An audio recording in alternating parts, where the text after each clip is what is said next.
rather than speech. I always, I've been teaching English for more than maybe 20 years or 25 years. So when I ask my students, either in the grad students, PhD students, or master students, or either undergrad students about language, what's language? The first thing that they say that language is a way of communication. This is the definition that most of the students talk about. In fact, this is not the definition of language. This is one of the functions of the language.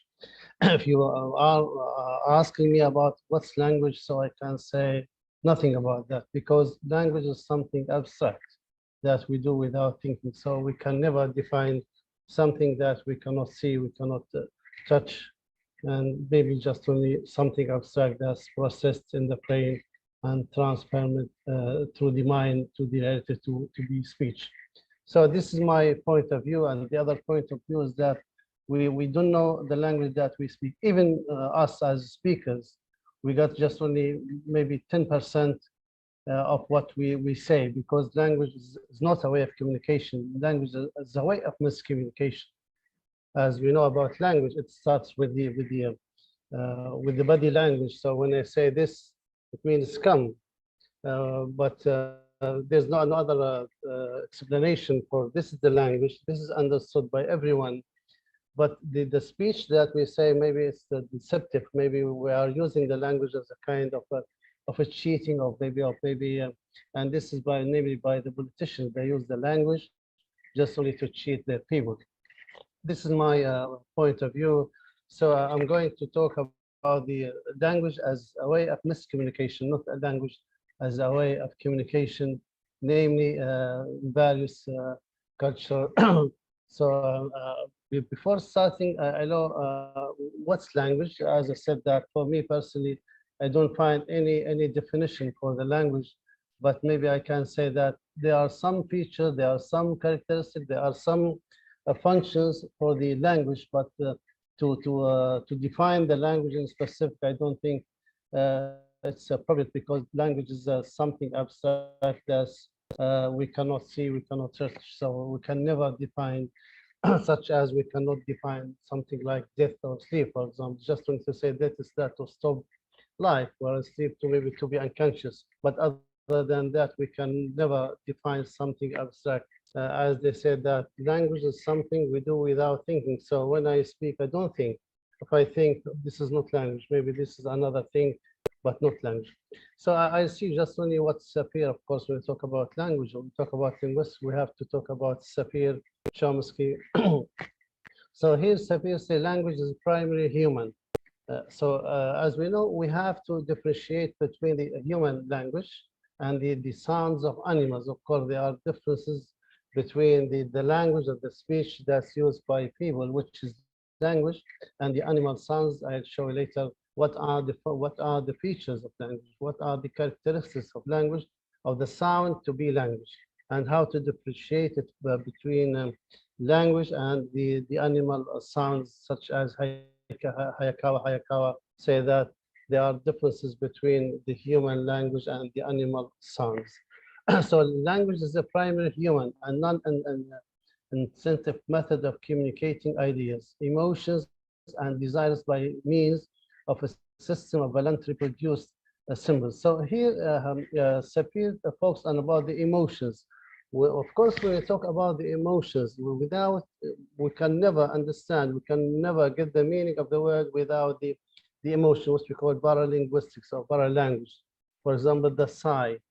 So for example, say, how are you? I say, I'm fine. Fine is not language, in fact, unless it's followed with the emotion. For example, how are you?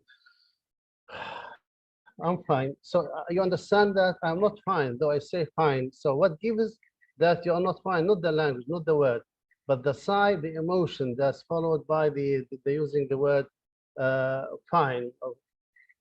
Also, Sweet's language is the expression of thoughts by means of speech sounds.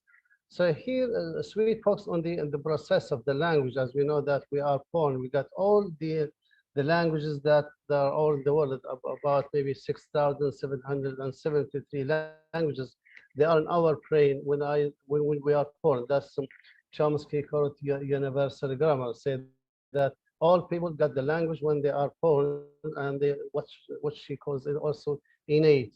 And Chomsky talked about the principles and parameters. As we know that principles means that all language share common things such as nouns, pronouns, adjective, whatever verb is subject verb. Whereas the parameters, each language has some specific features that makes different from other languages. For example, when I talk about English and Arabic, of course, English is a nominal language. It starts with the subject, and Arabic is a verbal language. It starts with the verb. So these are, or this is one of the differences between English and Arabic as parameters. Also, Pai and Gaynor say that language is a system of communication by sound that's through the organs of speech and hearing among human beings of acting group or community using vocal symbols processing arbitrary convention meaning.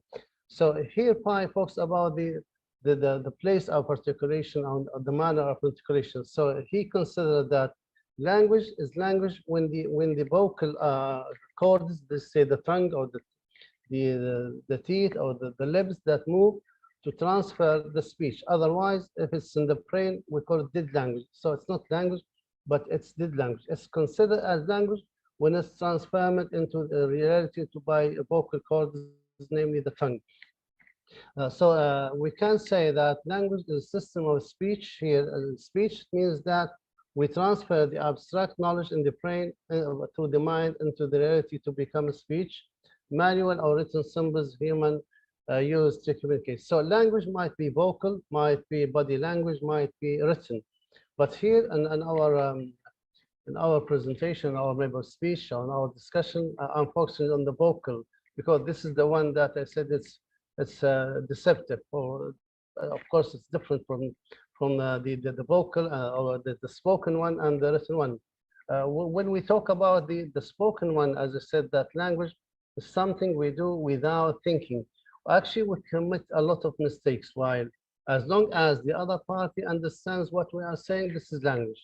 Whereas the written, if you commit, that's what we call a language descriptive linguistics and prescriptive linguistics. So writing, of course, the written language is different from the vocal or the spoken language. And the body language is something different completely. Uh, Also, we can say language is a system of codes or noise people use for communication arbitrary with diverse meaning in various cultural contexts through vocal symbols in forms of speech. As I said, that it's a noise.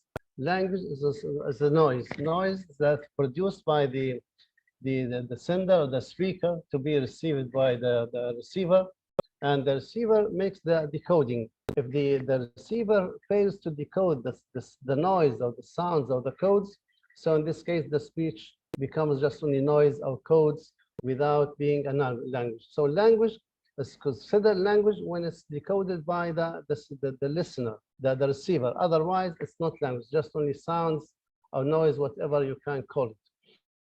Also, when you talk about language, we can never forget or neglect Chomsky and de Saussure and Piaget and Vygotsky. I think these are the godfathers of the linguistics. So Chomsky considers that language is something abstract. He call it uh, abstract. That's in the brain, and it's considered language when it's transferred into the reality to become we call it performance. De Saussure also called it that's the language is lang, that's in the brain, and when it's transformed into the reality, it becomes parole. Piaget called it egocentric thought, and with transferred into the reality, it becomes egocentric speech. Vygotsky, the Russian psychologist, say that it's inner speech. When it's transferred into reality, it becomes outer speech. So these are the four scholars agree that language is something abstract in the brain as thought, and it's dead language, and actually it becomes language just only when it's transformed into a reality. It becomes, in this case, speech. Either Chomsky calls it performance, or de Saussure calls parole, or Piaget calls the egocentric speech, or Vygotsky calls it as he goes after speech. So, but in fact, when you talk about the language, we talk about the bara language. This is the language. The word, actually, words don't have meaning, but people give meaning to the words through the emotions, the bara language or bara linguistics. As I said before, how are you? I'm fine. So you understand that I'm fine. Whereas, how are you?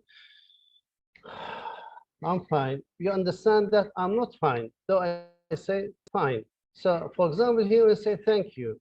Is thank you positive or negative? In semantics, thank you is positive, whereas might be negative, according to the situation, to the setting, to the way that the speaker says it. For example, when I reject someone's request to do something, to say, okay, thank you. This is negative because it means that he's not satisfied of what I'm doing. Or say, when I say to see someone, what are you doing? It depends, in fact, on the situation in which the sentence says and the intonation and what's we call the paralinguist. What are you doing? Maybe you say that I'm writing, I'm listening, I'm reading, I'm whatever. But imagine that this is my office, by the way. So when I enter my office, say I find someone here. I say, what are you doing? So here the case is different, though the language is one. What are you doing is one. But the context in which the language is used is different. What are you doing here? It means that, why are you here? So I'm doing nothing, just I'm cleaning the house, the office, for example, or I'm looking for something else.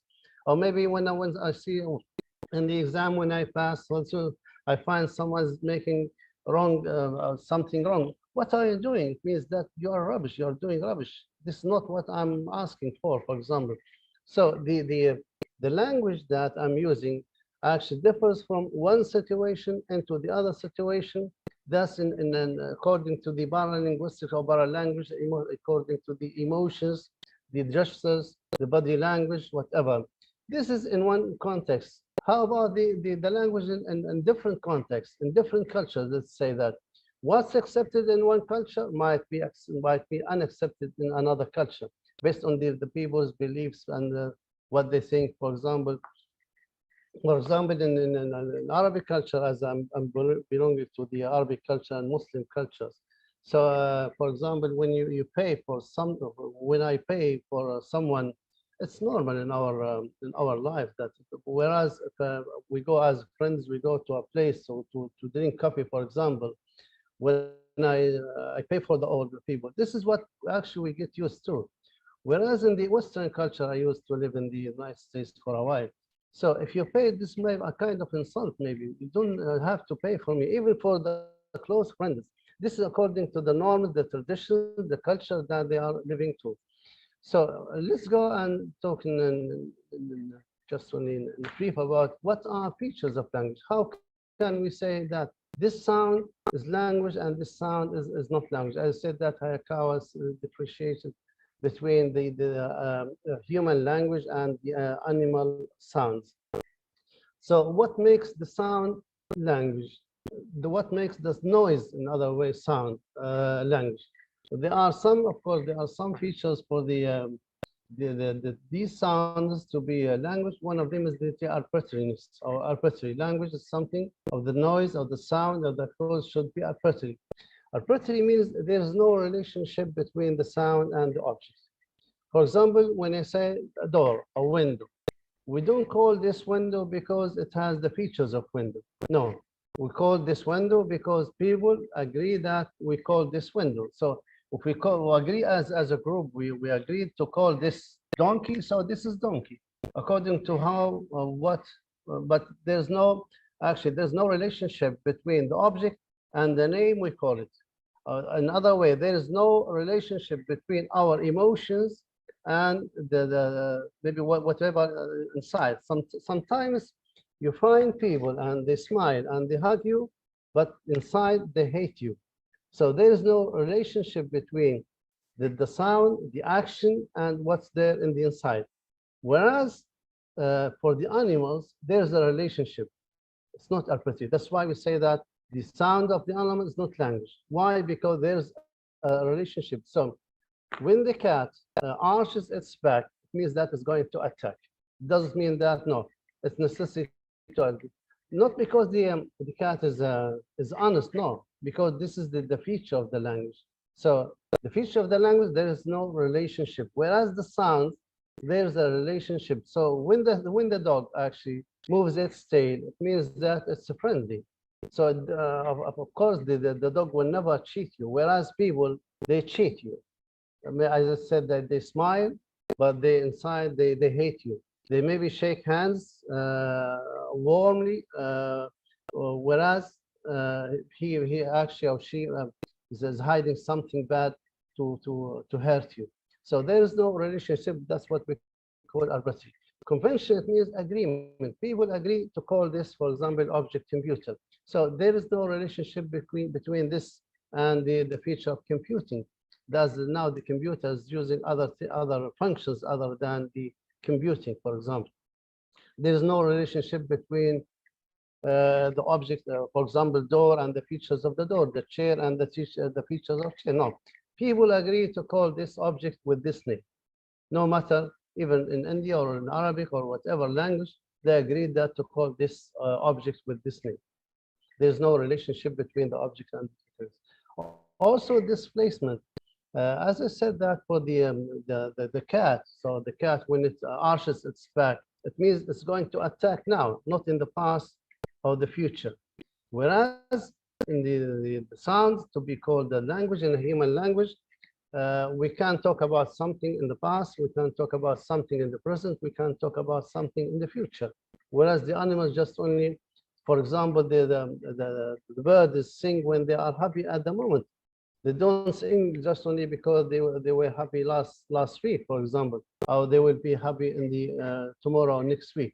They sing just only because they are happy at the moment of singing, not just only. So this is what's meant by displacement. Duality, as we know that for the language, when we talk about the language, we talk about the units of the language. Of course, there are 9 or 10 units of the language, starting from the allophone, the sound, and going back, allophone, phoneme, morpheme, word, phrase, clause, sentence, paragraph, text, and context. There are 10. So we start from the sound, the allophone, the sound, and go back and go further to the context. This is the culture, the surrounding.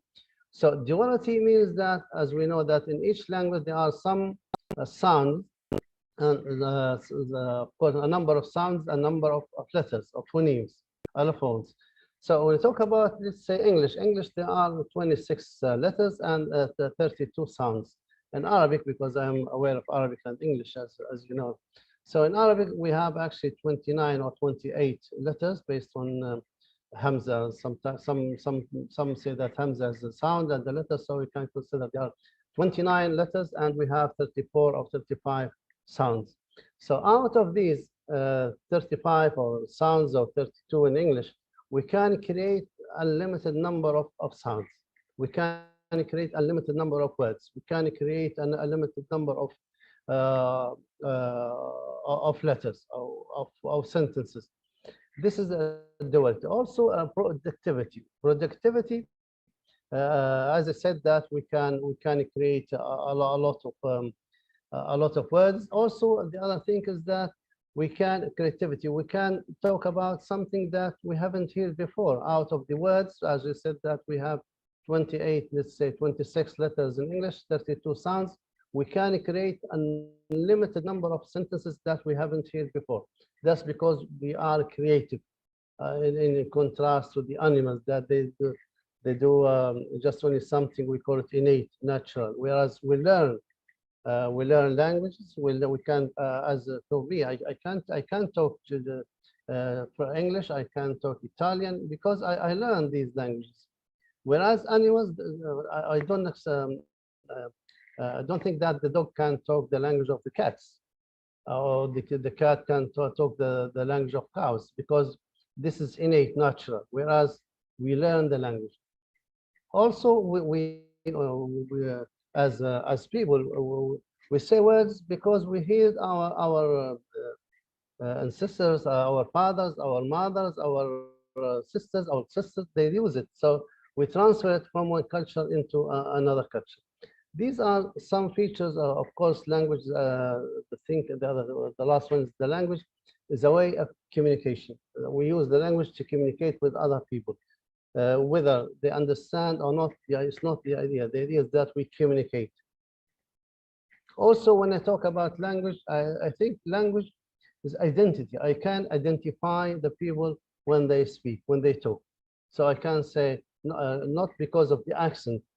The accent is something different. I'm talking about the cultural attitudes. So, for example, for us as Arabs, when we talk, actually, there's a difference of the space between the listener and the speaker. Whereas in America and the Western, they come closer to each other. Also, as you see that when as Arab, when we talk, we move our hands a lot. So I can distinguish that this is an Arab and this is American, this is British, this is Indian, according to the cultural attitudes in which it forms the way that we speak the language. Also, sometimes we ask as Arabs, we ask personal questions. For example, it's normal to find someone say that, "How old are you?" Whereas it's considered uh, taboo in other cultures, say in the Western. How old are you? Are you married? Why you are not married? How many kids do you have? Why don't you have kids? So these are personal questions.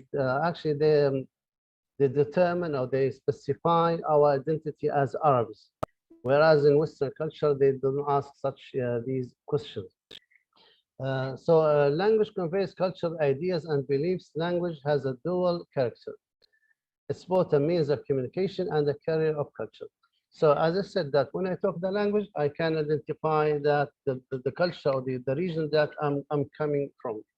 As I said, that approaching in Arab, they don't approach. In Western, they approach, asking about person, asking about the age. For example, in Japan specifically, when they ask about the age, this is part of their culture.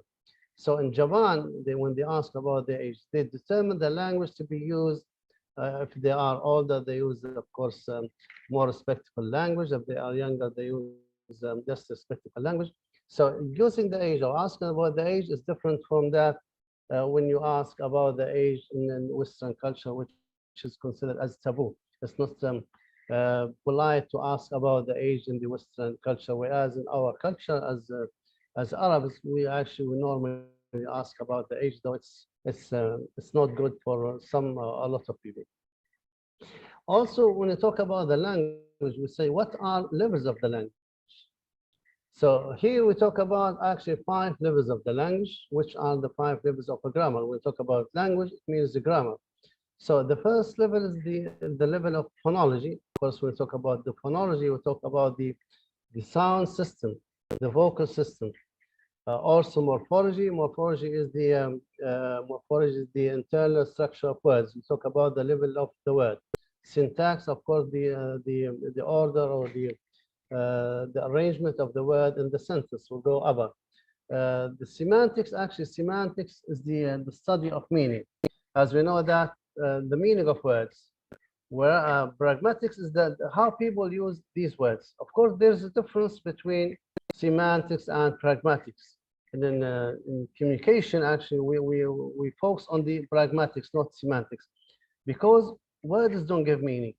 What gives meaning to the word is the people, how people say it. As I said, thank you might be negative, might be positive. Go away, for example, go away might be good, positive.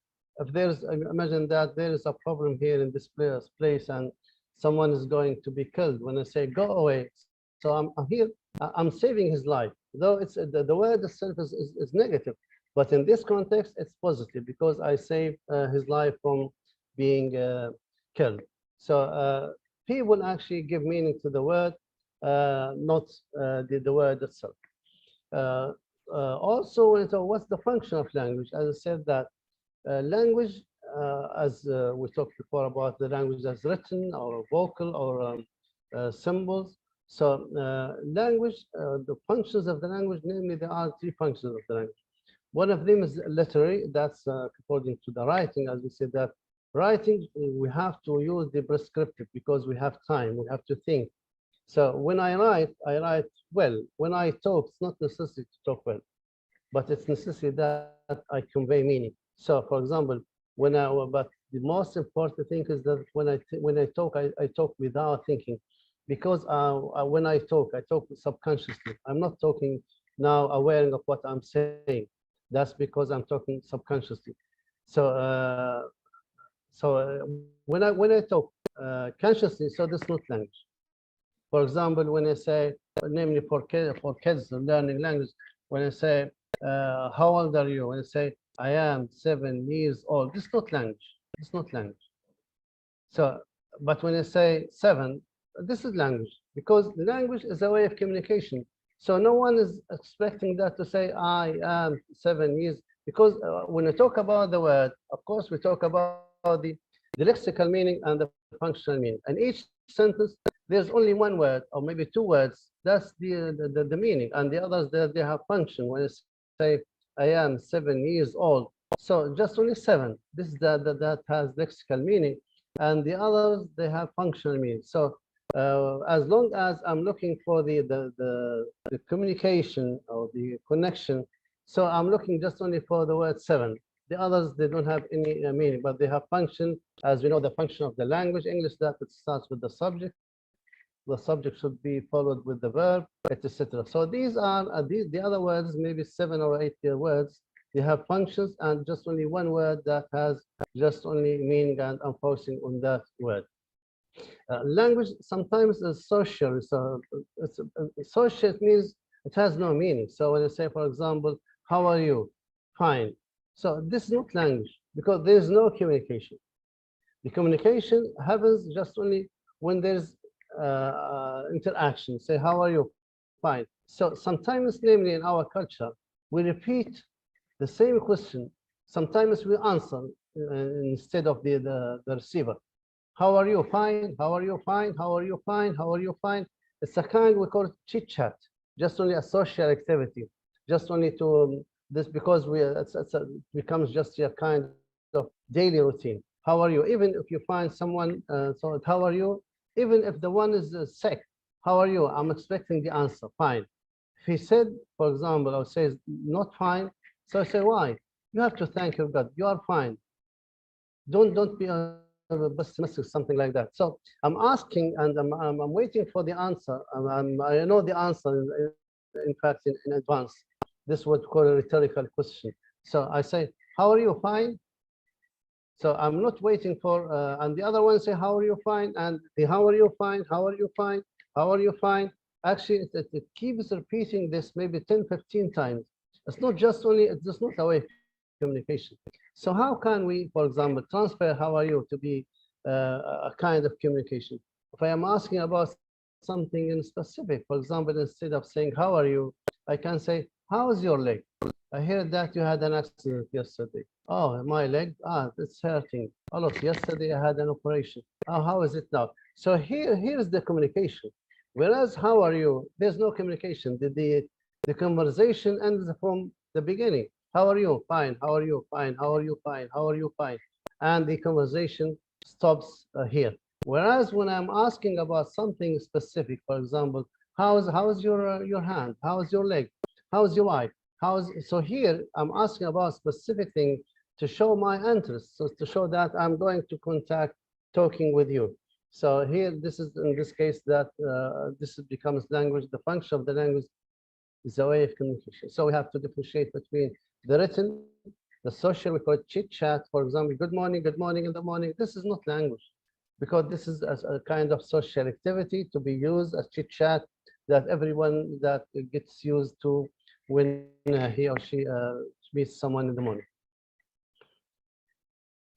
Let's go on language and meaning. As I said before, no one actually can understand what I'm saying. Maybe they can understand, namely we talk, because this is something maybe academic, but when I talk about a reality, for example, they say I'm reading a book under the tree. So no one actually understands what I'm saying, just the surface. Maybe, as I said, that maybe 10% you understand. Yeah, you understand that I'm reading a book under the tree. But when it comes to the full understanding, no one understands what I'm saying, because I'm the only one understands what I'm saying. Why? Because everyone now thinks of the image of the reference of the tree. What kind of a tree? What kind of book? No one understands that. What kind of book I read yesterday, for example. So some, if we got kids, maybe they think of comic books, the books that they got pictures. If someone is an engineer, they think of the book that's concerning to engineering, so Chomsky, Eugene Noida. No one actually knows what book I read yesterday. And the other one, maybe in India, maybe if you think of the tree of banana, of maybe if you are in Africa, you think of a tree of palm tree. So everyone actually puts an image of the tree, just only what you know is what you call the surface meaning, that not the deep meaning.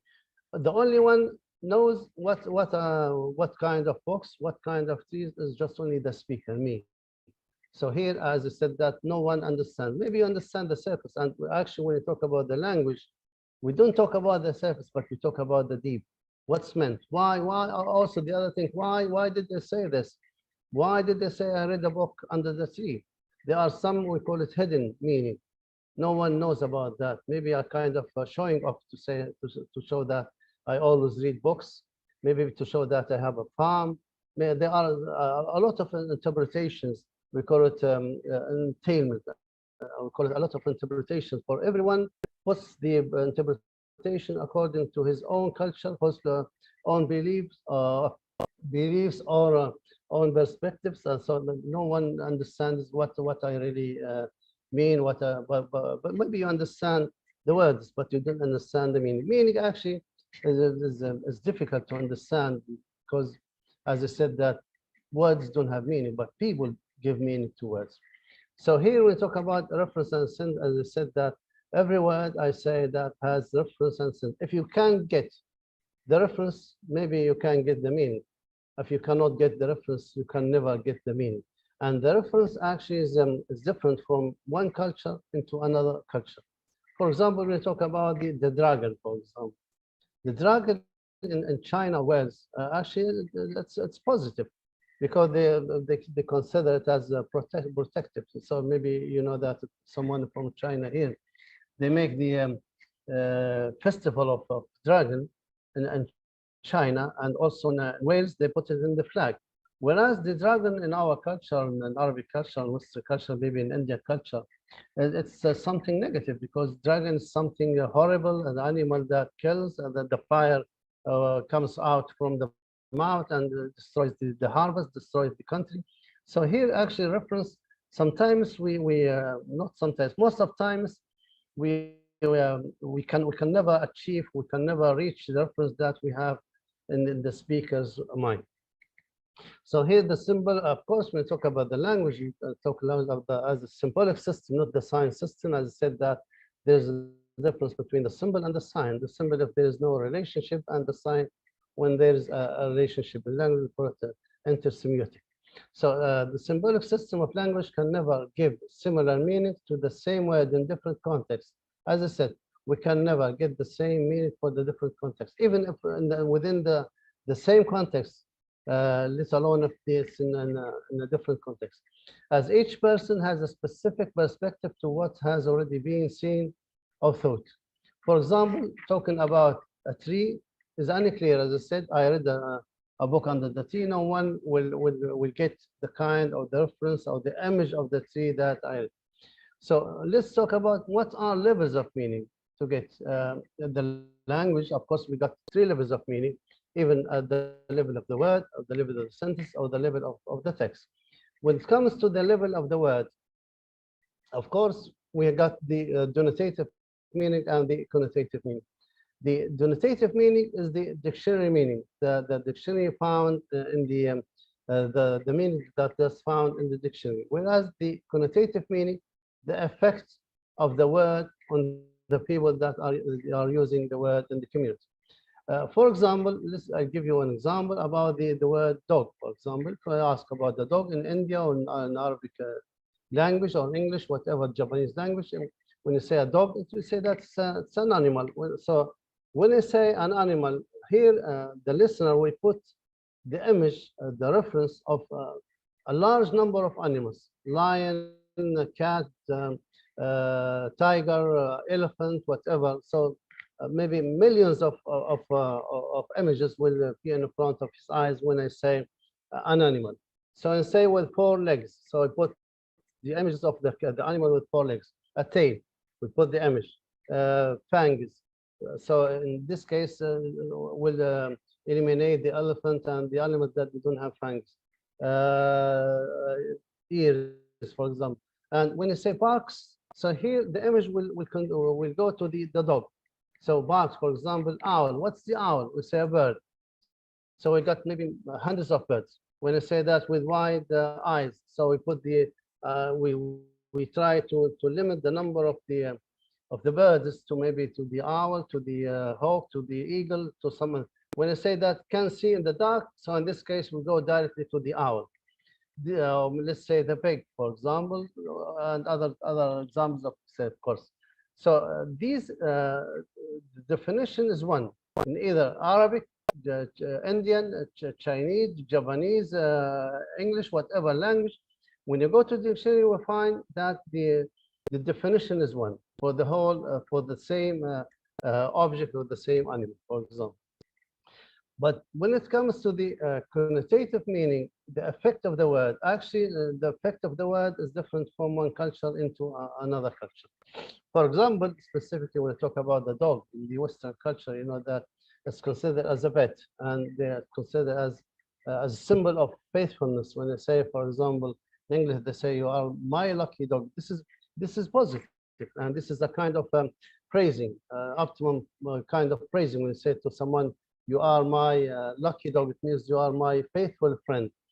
Whereas dogs in Arabic culture specifically, dogs are considered as dirty. They are kind of insulting. So when you insult someone, you say you are a dog. It means this is the optimum kind of insulting. It's a kind of dispraising in this case. So you say you are dog for in English.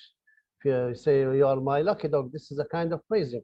If you say the same phrase or the same verb to the Arabic person, you might be killed, because when you say you are my lucky dog, it means that you are insulting this guy.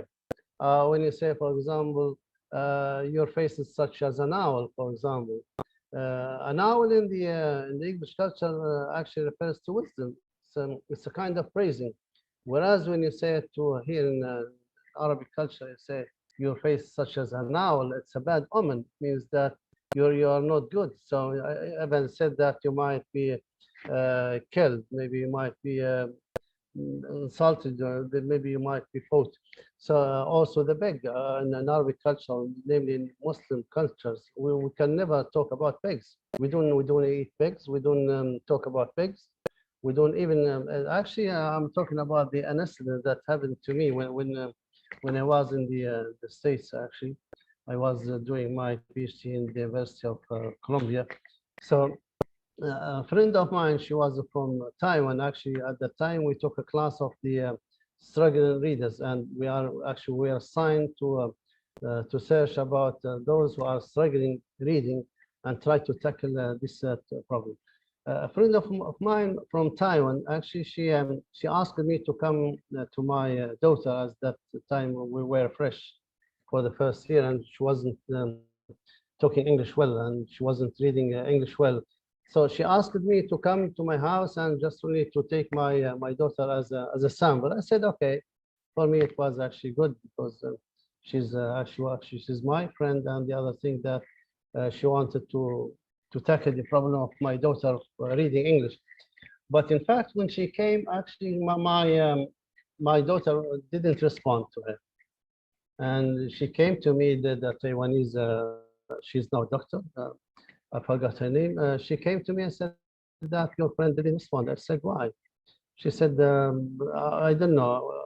I brought a story to her and tried to read, but she ignored me completely. I said, what the title? She said that the three little pigs.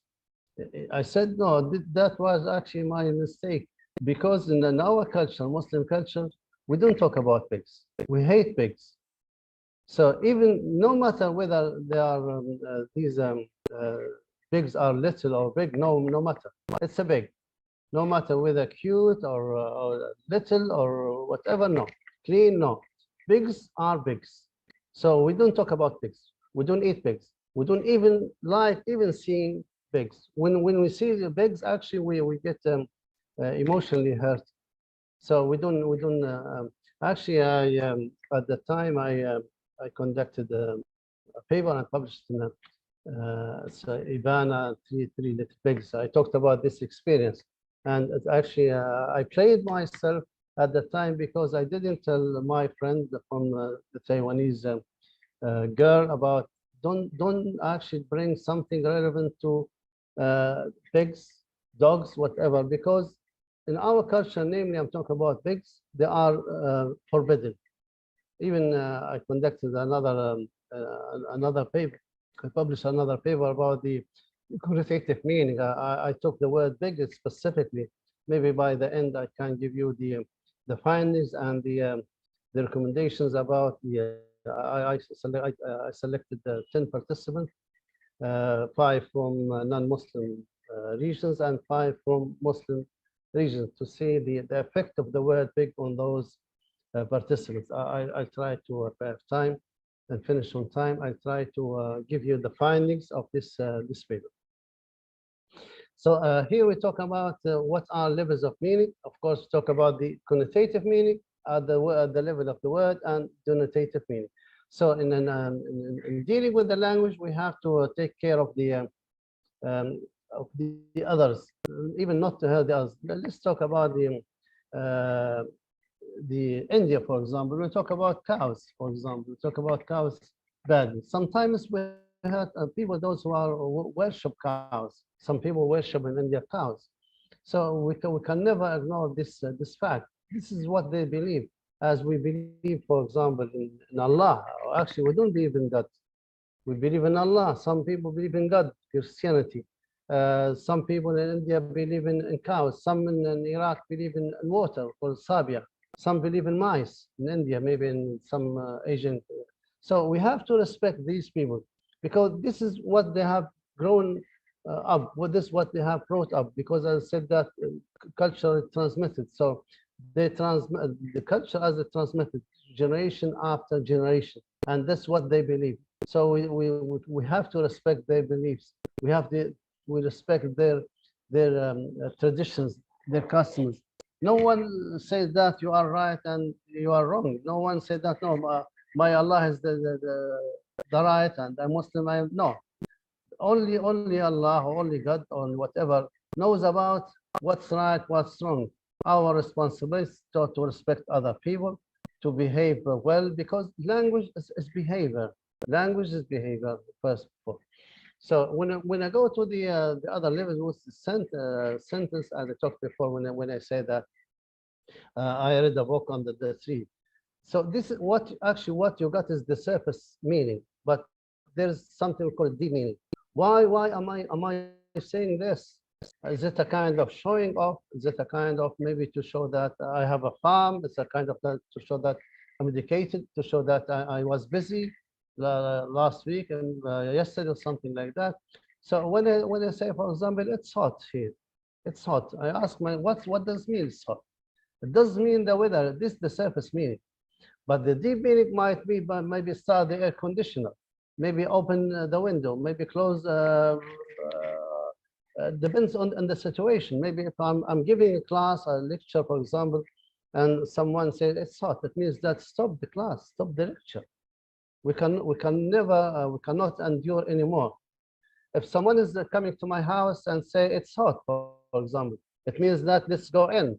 If someone is that maybe give me a glass of cold water, maybe a glass of juice. So it's hot. What we understand just only the surface meaning, the referential meaning, but the deep meaning, the only one that understands or knows the deep meaning is the speaker itself. No one knows about that. According to the situation, according to the context, according to other, we call it settings. When it comes to the text, Text actually, as I said, that semantics and pragmatics. So the word in one context might be positive, in another context, the same word might be negative, according to the way that the speaker says, according to the situation, according to the listener, according to a lot of things, what we call the environment, the context, such as when you say thank you, it's positive in one context, might be negative in another context. Thank you might lead to killing, for example. Well, as I said that when someone comes that I didn't do the exam last week, could you repeat it for me? I said no. I say okay, thank you. It means that I'm going to show you. Maybe he or she kill you because of not. So the sentence thank you is negative because of the context. When I say when I do something good for the someone, I say thank you. I understand this is positive. So what gives thank you is connotation, whether the positive or negative, is the context, the intonation, the setting, the surrounding, whatever. So what are also when you talk about language, of course, we talk about vocal words. So we talk about the semantic features of words, as we know that we don't have synonyms, in fact, such as when you say, for example, kill or murder.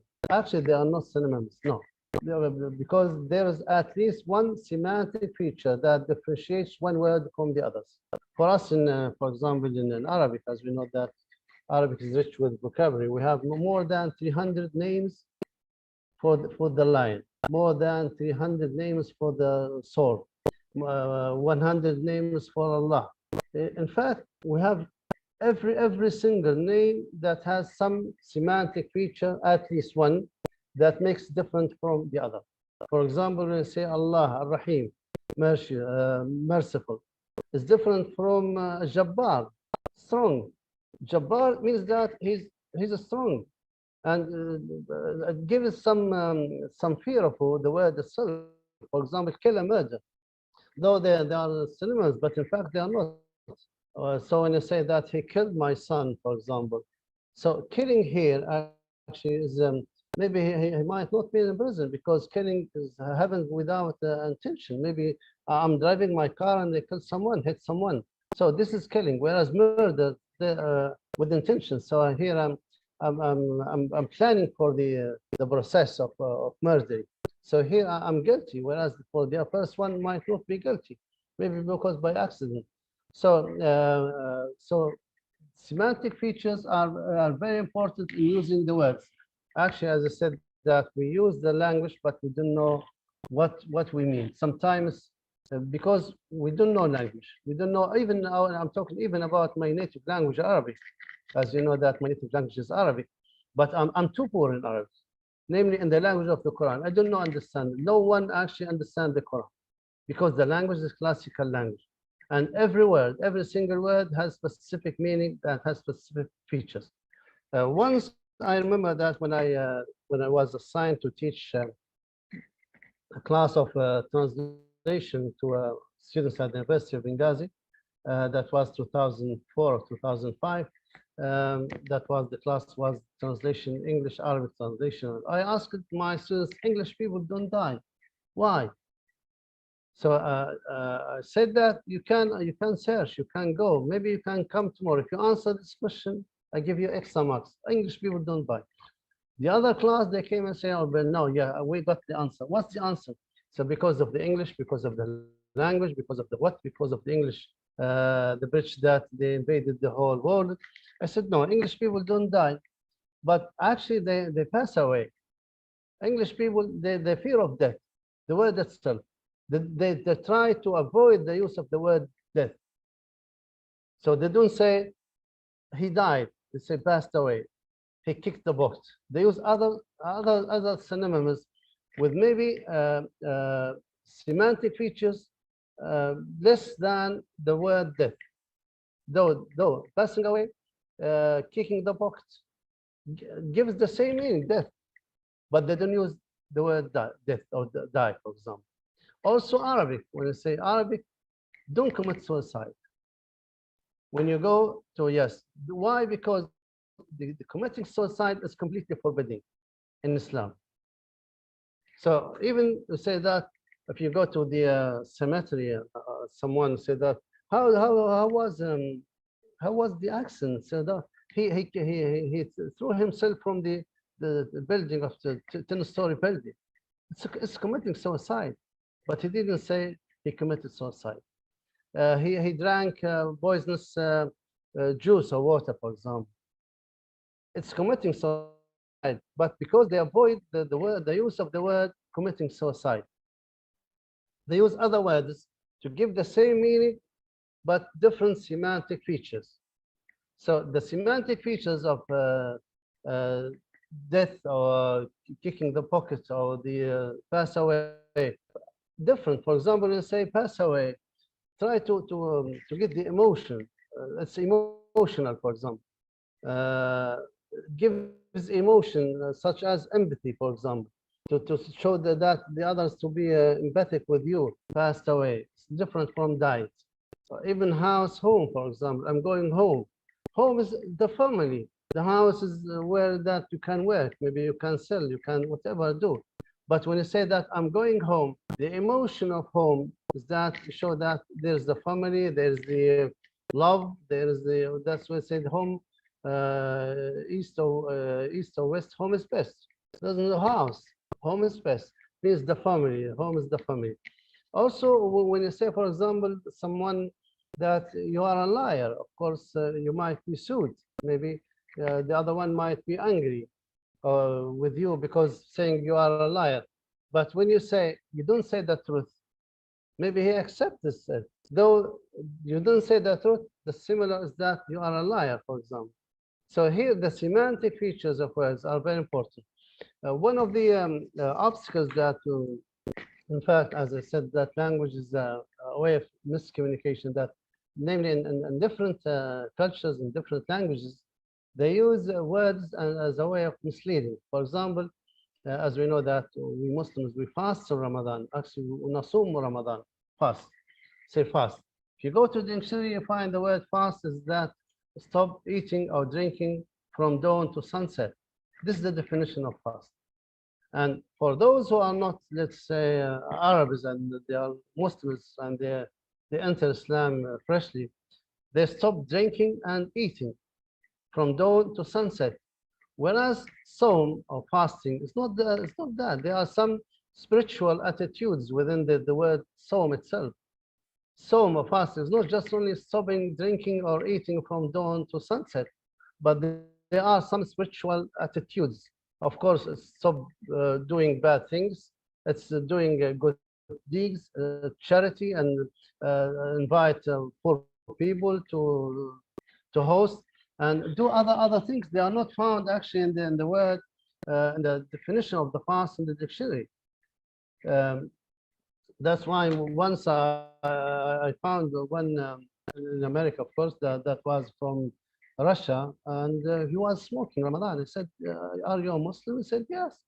So I said, "Why are you smoking? You are a Muslim.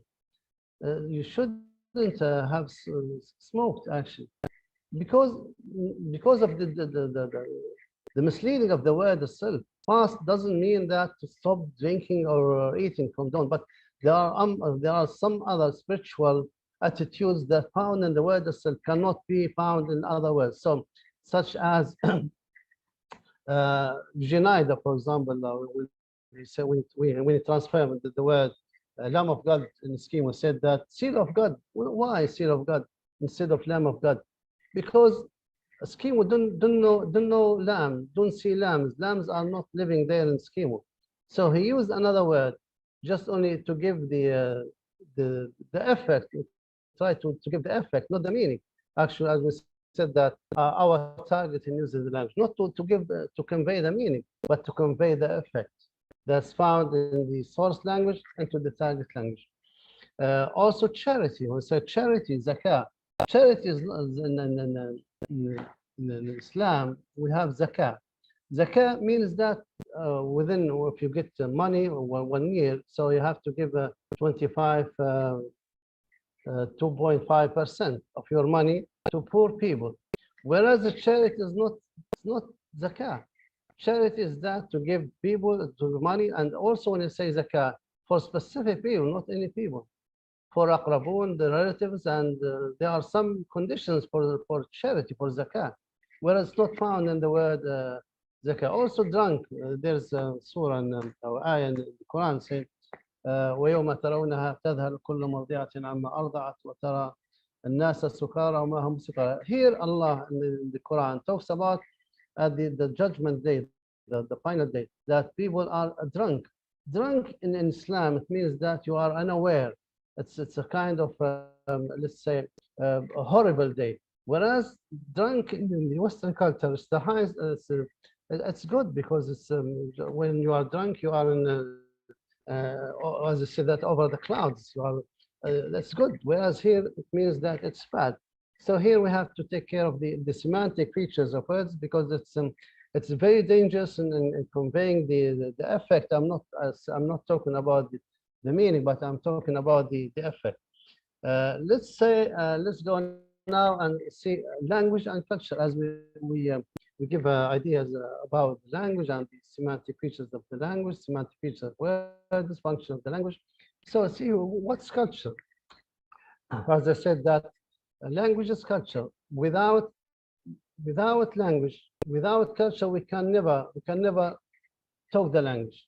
It's not a matter of talking; it's a matter of the interaction. So even if you got a lot of vocabulary in your brain, if you got a lot of grammar rules, if you got a lot of things, but if you are not aware of the culture, you can never interact because language is a way of communication, interaction.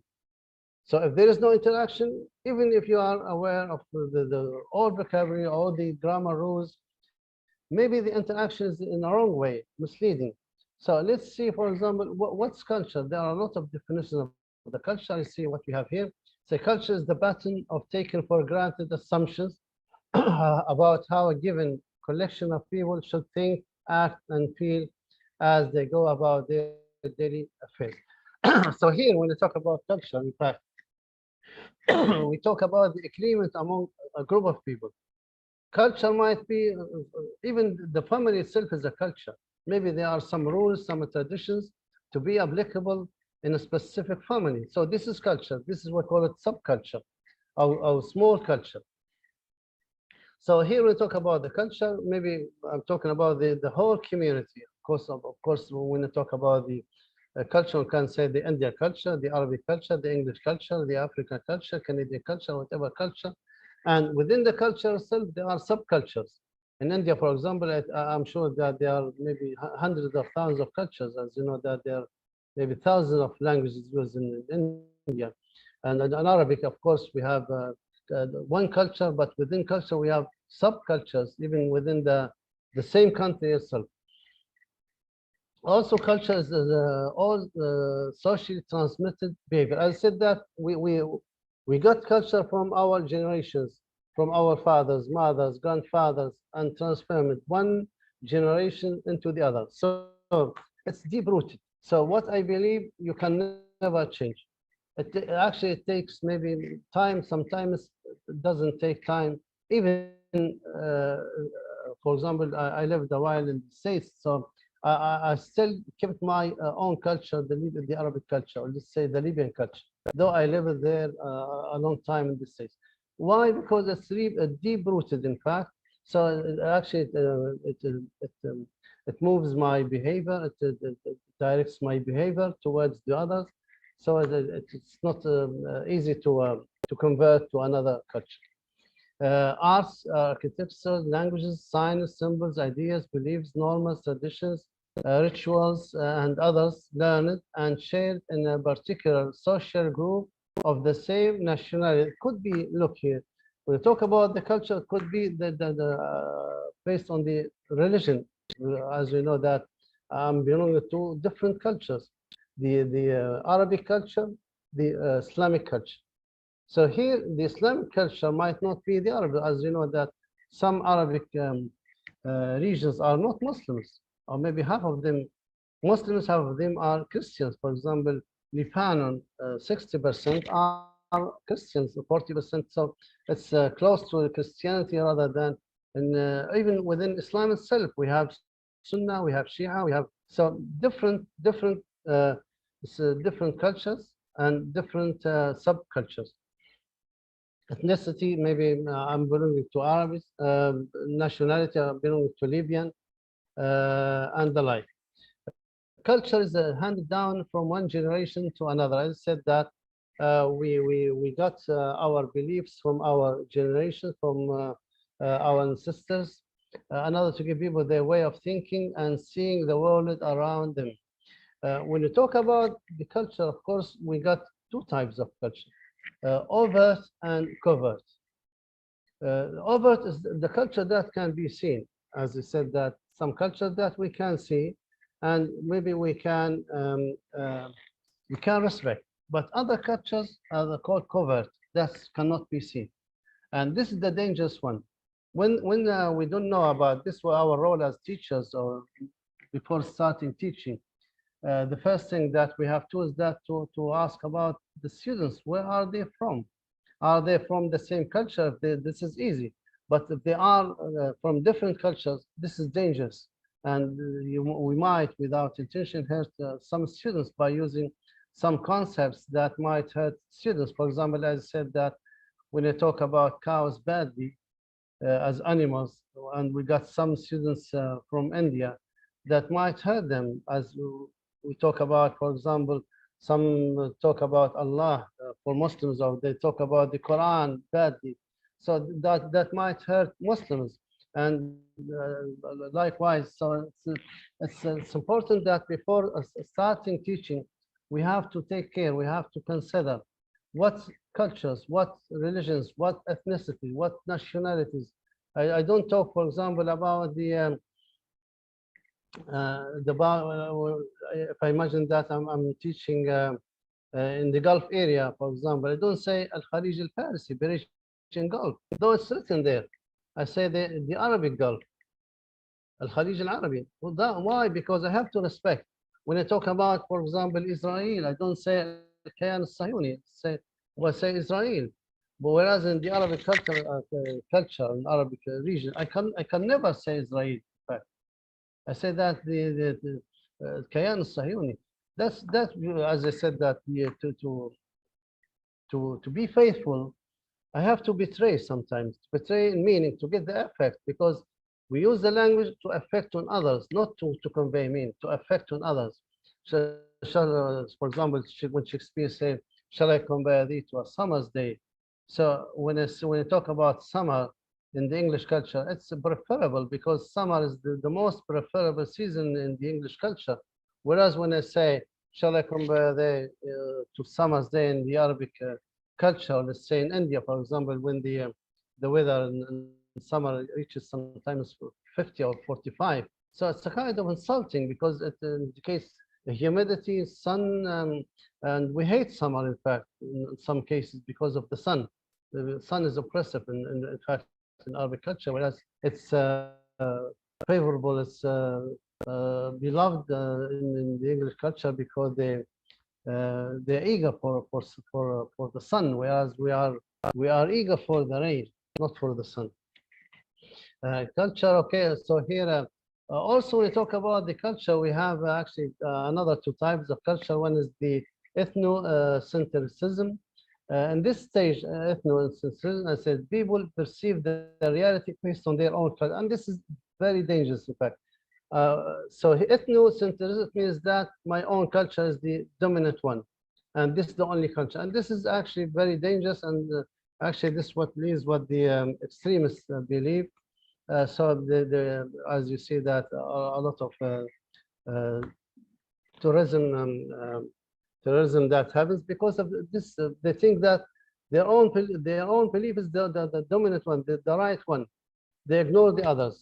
So this cultures in this stage, people perceive the reality based on their own cultures parameters. So they always have the belief that their own culture is the most significant one.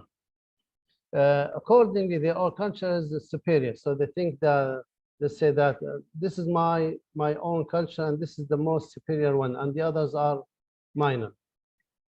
In this stage, there are actually three sub-stages as denial. So what happens is that, as I said, that I studied in the United States. So Actually, I wasn't belonging to this uh, uh, type of culture. Denial, it means that you deny every other culture. Just believe in your own culture. My own culture is the right one, and the others are not. So, as I said that, when I went to the States, actually, I was completely involved in the American culture. Why? Because I was convinced that to know the language, you have to know the culture. I don't say, no, I deny this culture, my own culture is the right one, and the other culture, Americans say this, say that, no, this not right. No, this is their own language, so I have to be one of them. I have to think as they think. I have to behave as they behave. I have to believe what they believe, but not at the expense of my own beliefs, of course. But I have to be one of them, to, as they say that, to be Rome, you have to be wrong as Romans if you are wrong. For example, if I am in England, so I have to be English. If I have been wrong in Italy, I have to be Italian. If I have to be in India, I have to be Indian. I have to respect.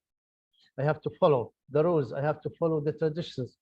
Why? Because to know that the language, as I said, that the language is there. We have got the language here, but we need just to know, to perform, to show, to get out the speech, the language to the reality. How can I get out the speech as long as I'm not involved in the community? I can never, even as I say, as Bakhtin says, that language is social. We have to contact with other people. We have to respect other people, to behave such as they behave, to think as they think. You don't say, no, my culture is different from this, my culture is superior.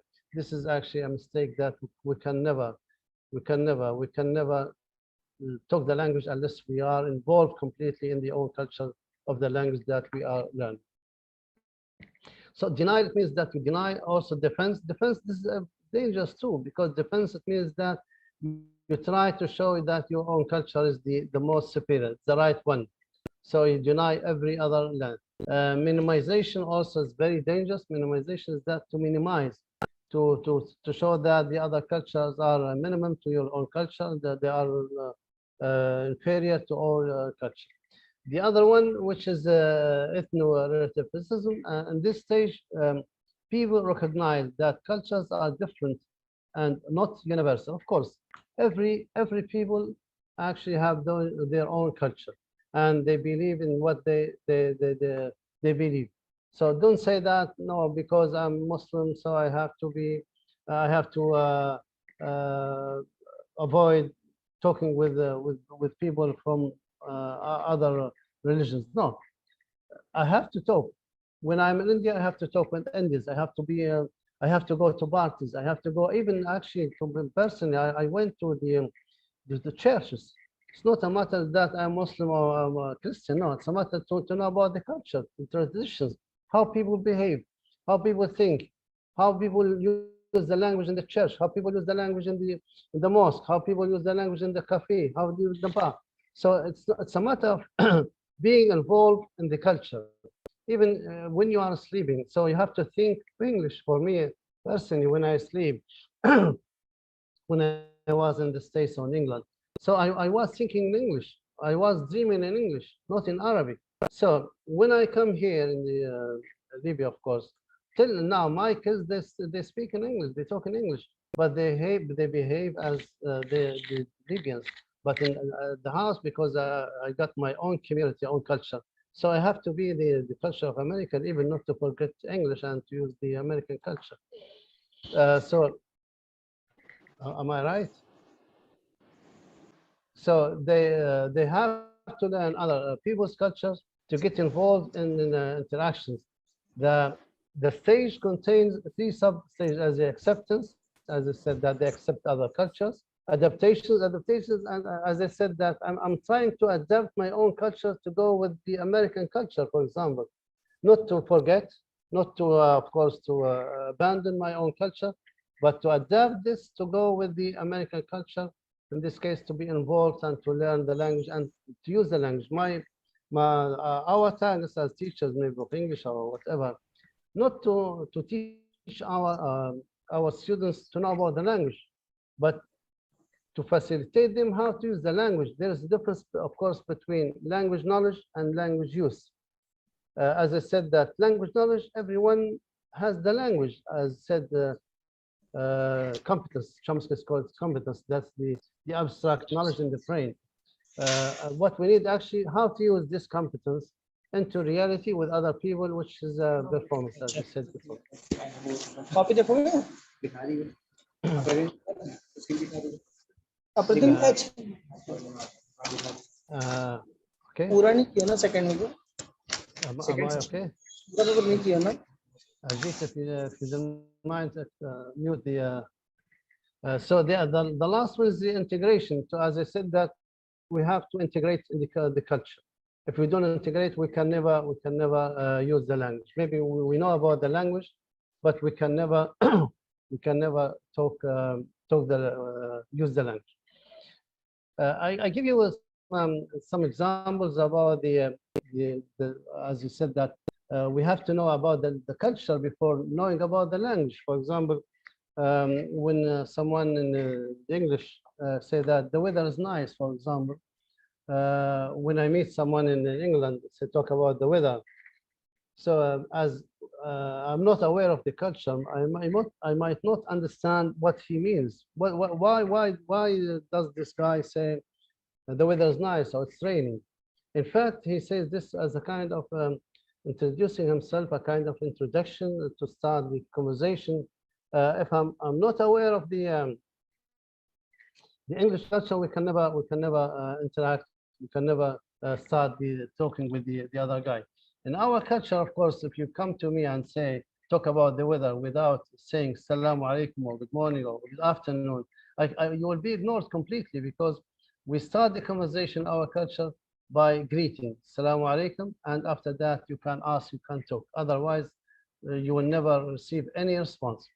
So here I copy, for example, if you are invited by some people in the Arab country, I hope that you come someday to Libya. So when I invite you, say that let's go and have coffee. So coffee here might mean lunch. So I take you home.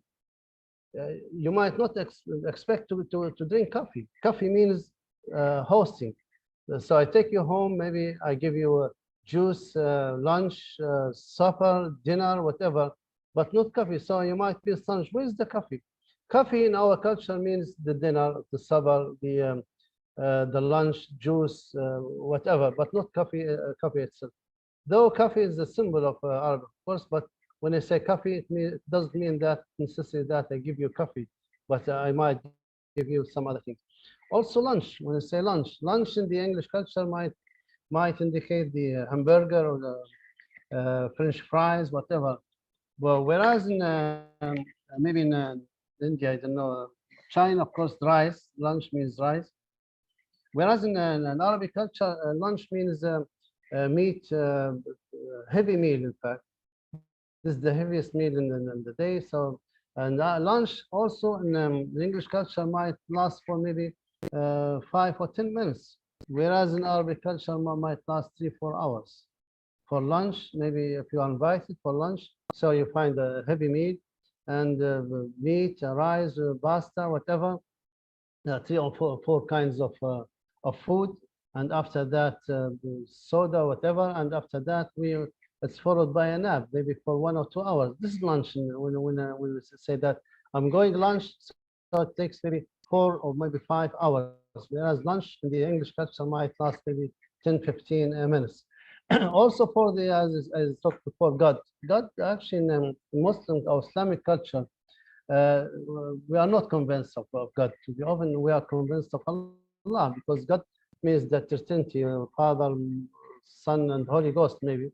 Whereas God in other cultures, said in India, maybe cows, in Iraq, maybe water, and some cultures, mice. So it depends on how people believe in the God, the picture, or the reference in the God. Also, when you talk about, as I said, that the semantic features of words, so the word jihad, it's now found in the dictionary, in the English dictionary. Why?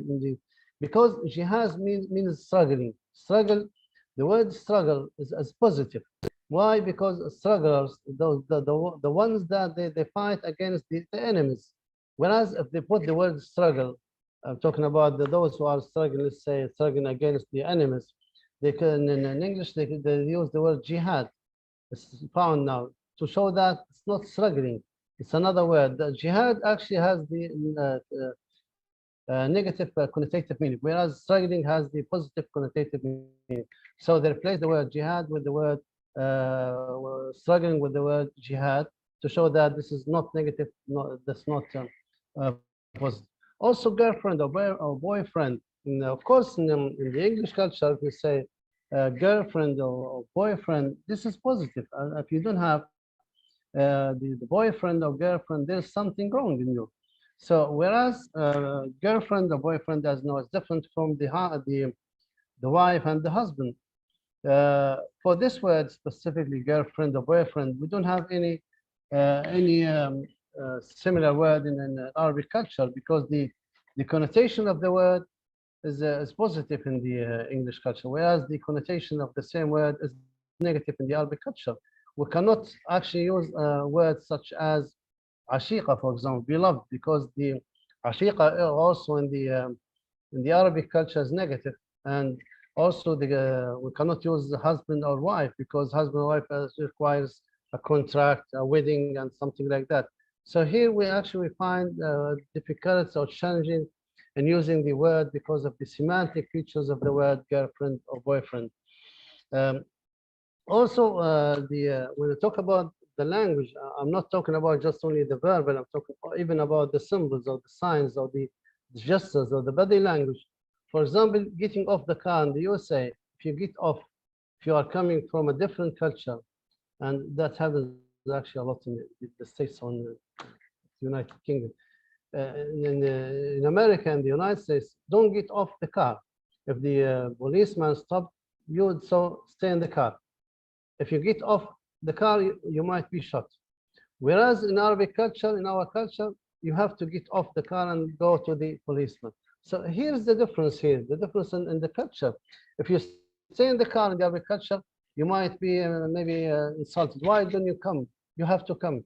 So in Arabic culture, in our culture, you have to get off the car and go to the policeman.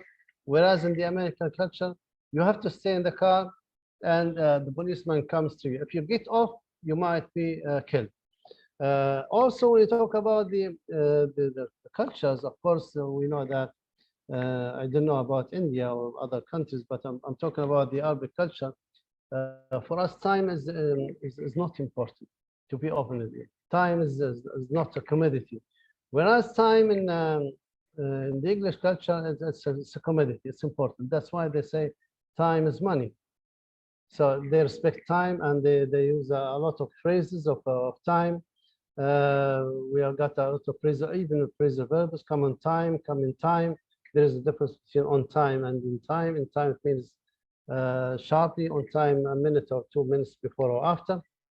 Whereas in Arabic culture, we talk about the time, maybe we talk about maybe technical or formal, informal. Some you might be waiting maybe for months or years when say someone wait for 5 minutes. 5 minutes in Arabic culture might last maybe for 3-4 days maybe. They say that wait a minute might last for hours, for example. Whereas in the English culture, they respect time. That's why they say time is money. In our culture, we say الوقت كالسيف وإن لم تقطعه قطعك. Time is like a sword. If you don't cut it, it will cut you. But here, actually, the dominance of our culture, because our culture actually focuses on swords, fights, battles, whatever. So we use concepts regarding this. Also, as I said, Shakespeare, shall I compare to a summer's day, as I said before, that Shakespeare is praising his beloved by using this concept, shall I compare thee to a summer? Whereas summer in Arabic culture, in fact, is not preferable. It indicates humidity, it indicates sun, hot sun, whatever. So here the praising actually becomes depraising. It's not good to praise someone using summer, namely when the degree is more than 45 or 50 sometimes, namely in countries such as Iraq or Libya or Saudi Arabia or Gulf area. The degree actually reaches sometimes up to 50. So we can never say that, shall I compare it to a summer's day? Because summer here becomes a kind of insulting. As said, you are my lucky dog. And in fact, in the English culture, it's a kind of praising, because you are praising your friend as a faithful friend, whereas it's used in the Arabic culture, it's a kind of insulting. It's used just only to insult someone that he's following you, such as a dog. It means it's a kind of insulting. Yeah, your face, such as an owl, for example, a bad omen in the English, in the Arabic culture, whereas it's a kind of wisdom in the English culture. And in some airplane flights, they use the owl as a symbol. Some Arabs actually don't use or don't take these airplanes because of the, as I said, it's a kind of bad omen. Also, number 13 in the Western cultures uh, is, is not used. So in some hotels, we got floor number 11, 10, 11, 12, 14. Number 13 is not used because they believe that number 13 is about the Jesus, the last day of festival. I don't know about this, of course. Pigs, of course, pig, pigs are completely forbidden to talk, even about to see, to watch. We don't watch actually any documentary movies or film that contains pigs, because they are mentioned in the Quran and they are completely forbidden. Of course, we are, as I said, that we are deeply rooted by our beliefs, and as Muslims, we believe in the Quran. So everything is mentioned in the Quran is considered without even question about why this or why not this. I give you, I read this by Khan here. Khan has narrated the below incident. She was fuming with anger and deeply shocked as to why he didn't shake her hand, rather just said, "Hello, ma'am." I'm referring to an incident in 1988. This is by Khan, by the way, Pakistani.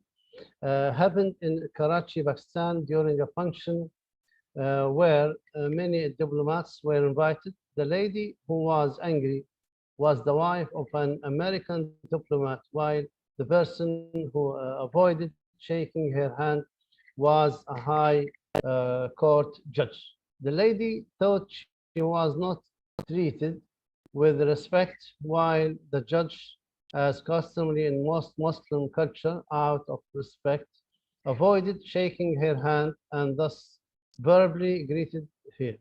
I was sitting on the same table with this lady, her husband, and some other people, and she got further shocked when I explained to her that in Pakistan, and in fact many Muslim countries, men are not supposed to shake hands with females who are not their close relatives.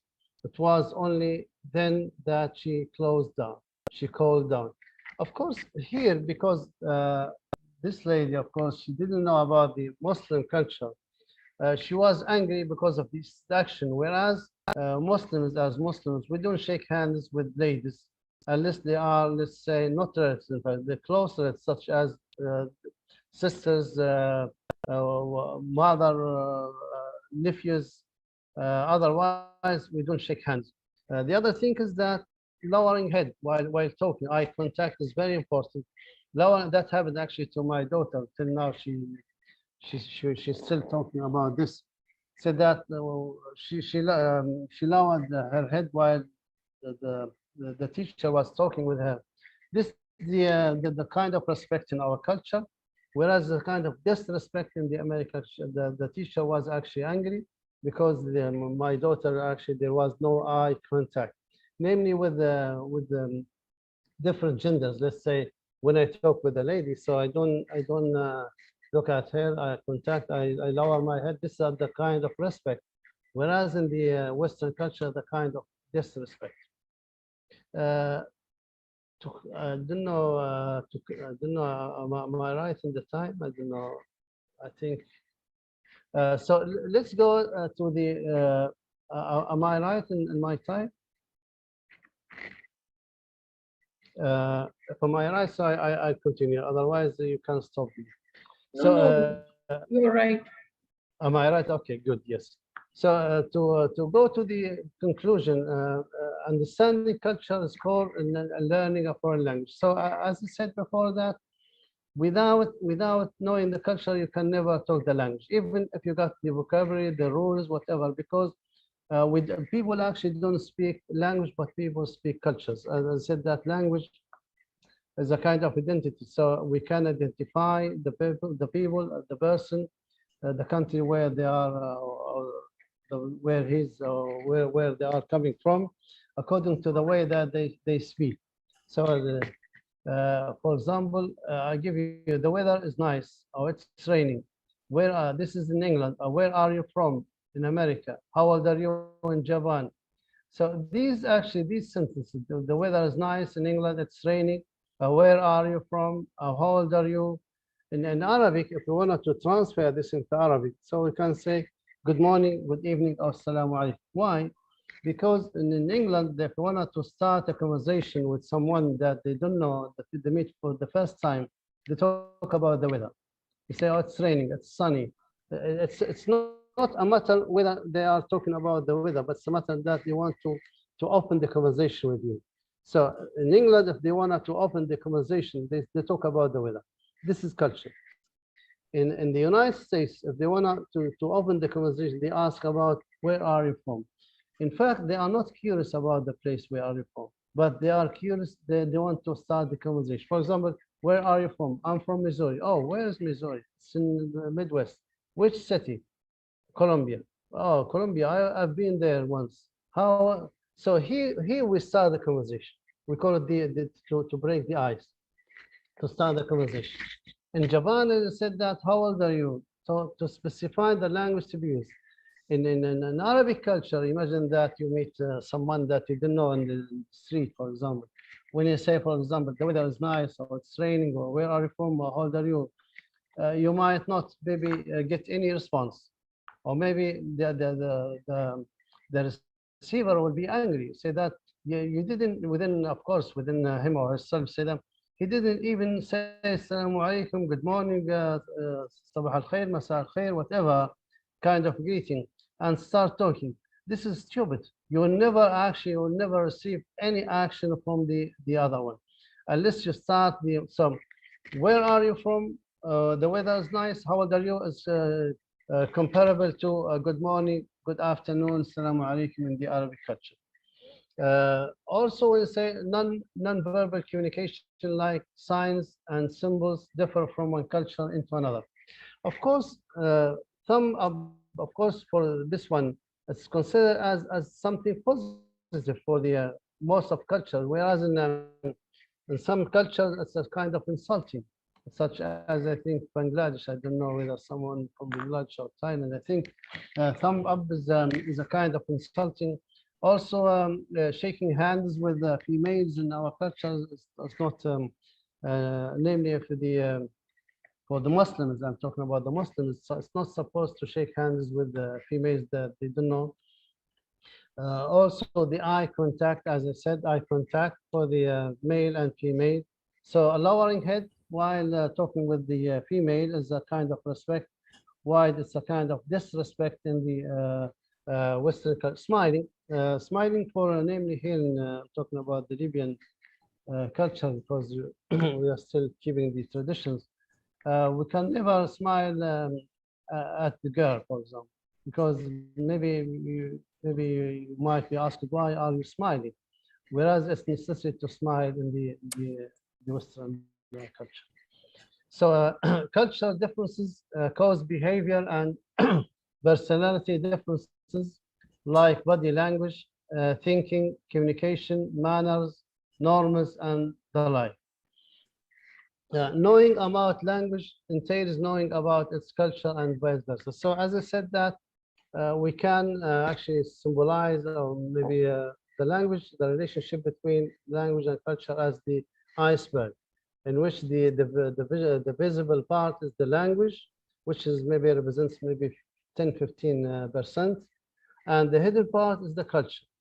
So the hidden, as far as I'm concerned, I always said, culture is more important than the language itself, because culture is the umbrella. The language actually falls within or under the umbrella.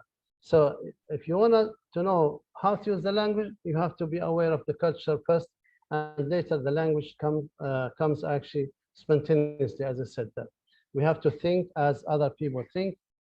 We have to behave such as other people behave. We have to be in Rome, do such as Romans do, as I don't know, this is the proverb. So we have to behave such as Americans. If we want to talk Americans, they have to be such as English people. If we want to talk English, Indian, I have to be Indian. This is what we call persona or personality. Another persona or another, or let's say call it schizophrenia. Maybe schizophrenia is most appropriate to be used in this context. So knowing about language intelligence is knowing about culture and vice versa. Each culture has its own ideology, advantages, and limitations, and those who enter a new culture need to be aware of and sensitive to it. So, as I said, we have to respect other people's beliefs, other people's traditions, customs, thoughts, and respect others. Don't say that my culture, as I said, that the ethnocentrism, my culture is the most superior and the other culture is inferior. Yes. Am I doing well? Okay, I'm almost done. Yes. No, you have enough time. Okay, good, great. So each language is a good reflection to its culture. For example, as I talked before about the Chinese and the Welsh sea dragons, as protective, as those animals have a positive connotative attitude in these two cultures. As I said that in China, they make the festival of dragon. In Wales, they put the dragon as a symbol in their flag, whereas the English and the Arabic cultures specifically see dragons as threatening creatures. Thus, these animals have a negative connotative attitude. Of course, the red color is a symbol of happiness in the Chinese culture, and the symbol of blood in the English culture. As Arabs, we see the sun as oppressive, as I said before, because the degree sometimes reaches maybe 50 degrees. So we are not actually, we don't like sun in the summer, namely, whereas it's considered as something good in English. That's why they say make hay while the sun shines. So here, when the English say make hay while the sun shines, it means that they are waiting for the sun. Or don't postpone whatever you can do today till tomorrow. But we can never apply this proverb in the Arabic culture the same as when you say the English say save for a rainy day.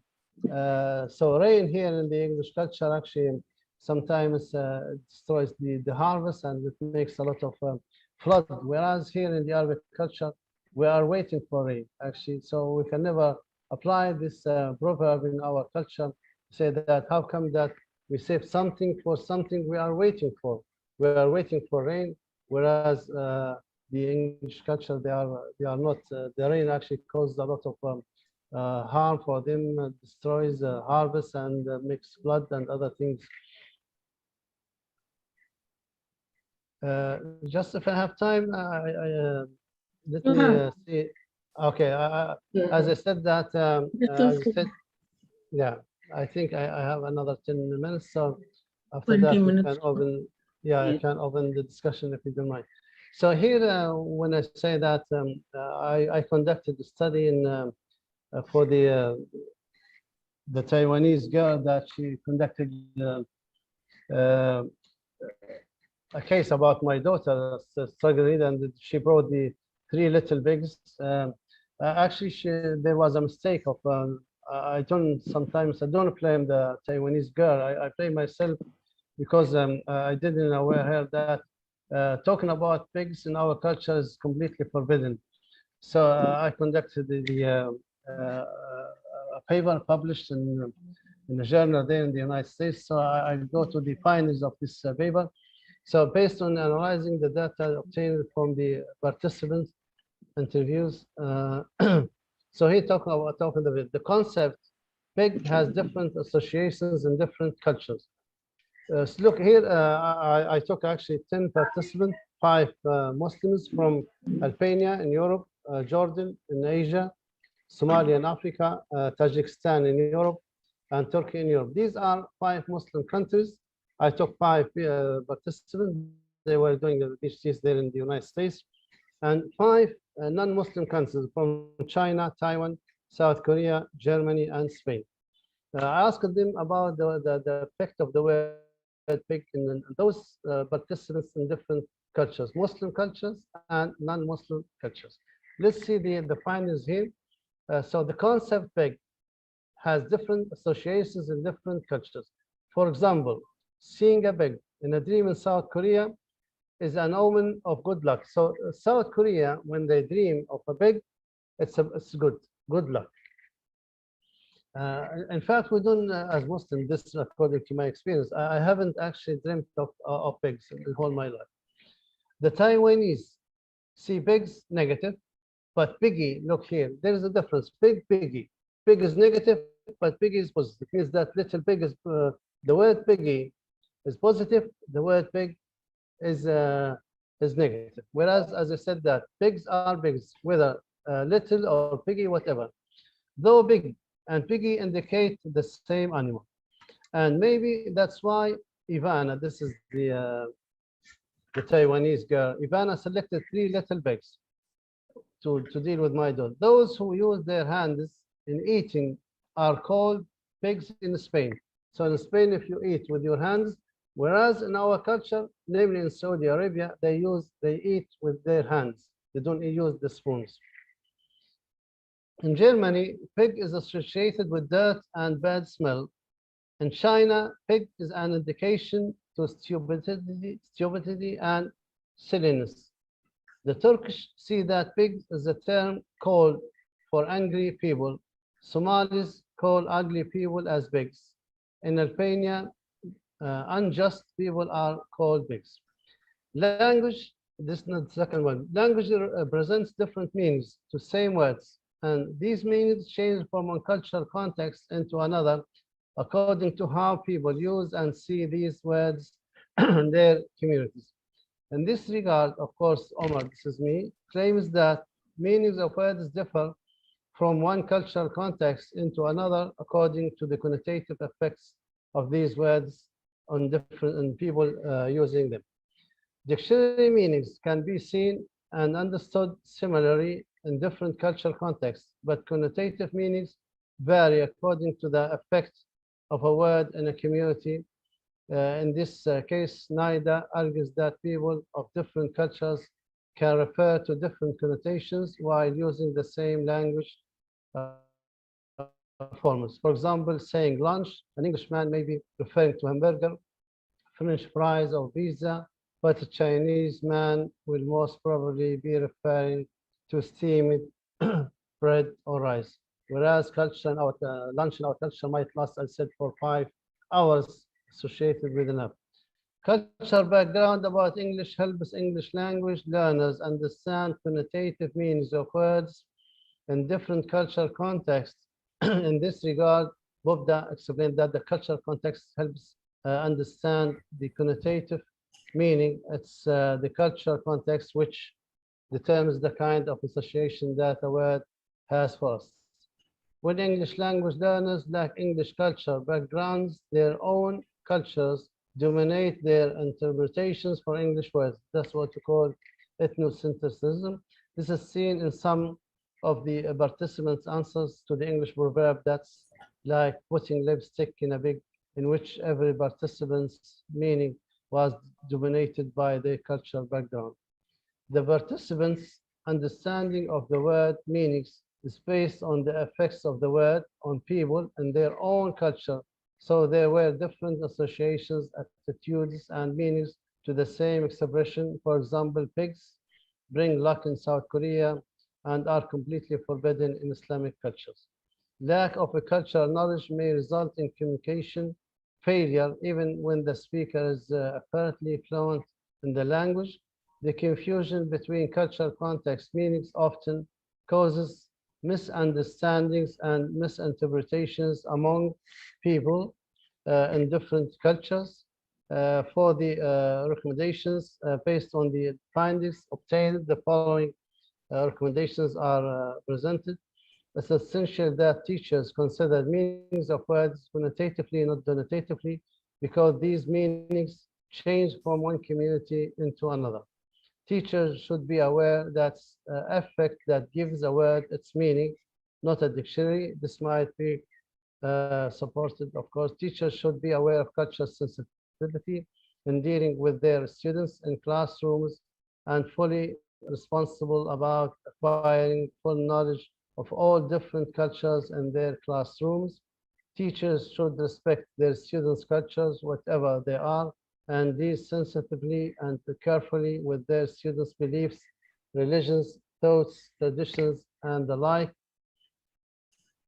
Teachers should create a good environment for learning, taking into account each student's cultural background and attitude towards learning. Teachers should encourage their students to share different cultures with other students in the same classroom through different activities and visual aids such as movies and the internet. Teachers should carefully prepare curriculum which takes into account students' unique culture and interests. Teachers should create a learning environment in which all students are seen and dealt respectively according to their own culture heritage. The best way for teachers to avoid misunderstanding is to be culturally aware, to know the cultural meanings associated with time, place, person, and circumstance, and to know how to use the language in these circumstances. Of course, when we say that, still I have maybe another 5 minutes. So I can say it's difficult, not impossible, if not impossible, to find the definition of language. This is as language is something abstract, preceded in the brain. People use without thinking.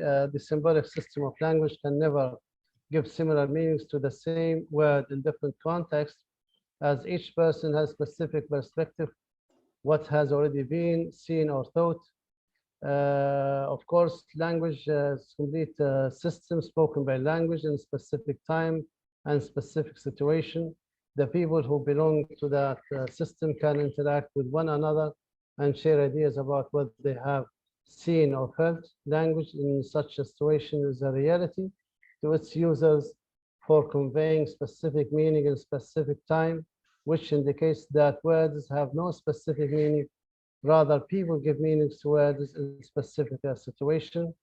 Intercultural communication is based on how people perceive and interact with differences and similarities in a given cultures. Accordingly, people interact and perceive reality based on the cultural attitudes. I think this is everything for me. I think time is up as I guess if I have another time for me to talk about something, I'm ready. Otherwise, I really appreciate your listening, appreciate your attendance, appreciate giving me this chance, opportunity to talk about